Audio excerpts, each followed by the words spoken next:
তো গাইস, আমার শয়তানি মাথায় হলে খালি বদমাইশি বুদ্ধি আসে। তো কিছুদিন আগে ঢাকায় গেছিলাম। তো তোমরা তো জানোই আমি আবার ভালোবাসা ছাড়া থাকতে পারি না, ভিতরটা কেমন জানি খালি খালি লাগে। তারপর হঠাৎ করে দেখলাম একটা বাসার ব্যালকনিতে নায়িকার মতো একটা সুন্দরী মডার্ন মেয়ে দাঁড়িয়ে আছে। আমি তো ভাই এই সময় কি খুশি, ভাবতেছি ইস এখন হয়তো একটু ভালোবাসা পাবো। আমি তো আর দেরি না করে এক দৌড় দিয়ে উপরে চলে গেছি, মানে দোতলায় আর কি। দোতলায় গিয়ে কলিং বেল প্রেস করছি, সাথে সাথে মেয়েটা দরজা খুলছে। দরজা খোলার পর আমি তো এক নজরে মেয়েটার দিক তাকিয়ে আছি, হা করে কিছুক্ষণ এভাবে হা হা করে তাকিয়েছিলাম। তারপর মেয়েটা এরকম করতেছে আমার চোখের সামনে হাত দিয়ে। তারপর বলল, এই যে মিস্টার, কি চান আপনি এখানে? হ্যাঁ, আপনি কে? তো তখন আমি বললাম, আমি পারভেজ ভাই, আমারে চিনেন না? আমি তো ওই যে টিকটকে মুজরা করি, মুজরা।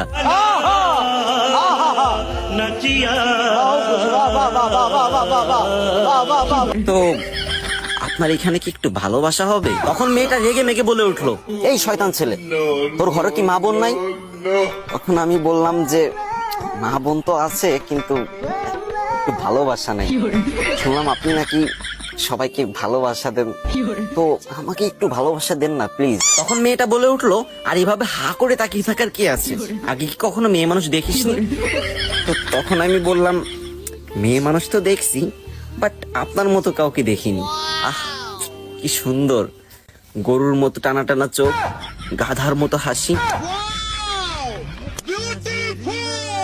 আপনি আমাকে একটু ভালোবাসা দিয়ে দেন, তাহলেই আমি খুশি। এটা বলার সাথে মেয়েটা আরো রেগে গেল আর বলল, তবে রে শয়তান ছেলে, দাঁড়া তোরে দেখাচ্ছি মজা। তাই বলে আব্বুর ডাকা শুরু করলো, আব্বু ও আব্বু, এই দেখো দরজার সামনে একটা ছেলে আমার ডিস্টার্ব করতেছে। এইটা বলার সাথে ওর বাপ, মানে বড় বাপ, লুঙ্গি পরে কাঁচা দিয়ে ঘরের ভিতর লাঠি ঠ্যাঙ্গা যা ছিল সব নিয়ে দরজার সামনে এসে হুমড়ি খেয়ে পড়ছে আর বলতেছে, এই ছেলে, কে রে তুমি, কি চাও এখানে? তখন আমি ভাবলাম, না, সিচুয়েশন তো খুব খারাপ, কিন্তু আপনারা তো জানেনই আমার শয়তানি মাথায় বদমাইশি বুদ্ধির অভাব নাই। তখন আমি আঙ্কেলকে পাশে ডাকলাম, এক সাইডে ডেকে বললাম, আসসালামু আলাইকুম আঙ্কেল। তখন আঙ্কেল বললো, ওয়ালাইকুম আসসালাম, এখানে কি চাও তুমি? তো আমি তখন কান্না করে বললাম, আঙ্কেল, আমি না ঢাকায় নতুন এসেছি, আর আমি বাসা খুঁজতে খুঁজতে এসেছি। তো আপনাদের বাসার নিচে দেখলাম যে টুলেট টানানো আছে, আপনারা নাকি বাসা ভাড়া দিবেন। তো আমি সেজন্য উপরে আসছি, এসে আপনার মেয়েকে বললাম যে আমার কি বাসা ভাড়া দেওয়া যাবে? আপনাদের এখানে কি একটু ভালোবাসা হবে? আমি ভালোবাসা ছাড়া থাকতে পারি না। তো সেজন্য আপনার মেয়ে আমাকে কতটা অপমান করলো।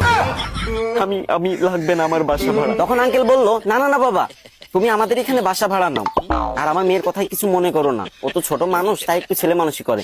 আমি ওকে ধমক দিয়ে দিচ্ছি। তারপর আঙ্কেল তার মেয়েকে ধমক দিয়ে বললো, কিরে, লোকটা তোর কাছে একটু ভালোবাসা চেয়েছিল, তাই বলে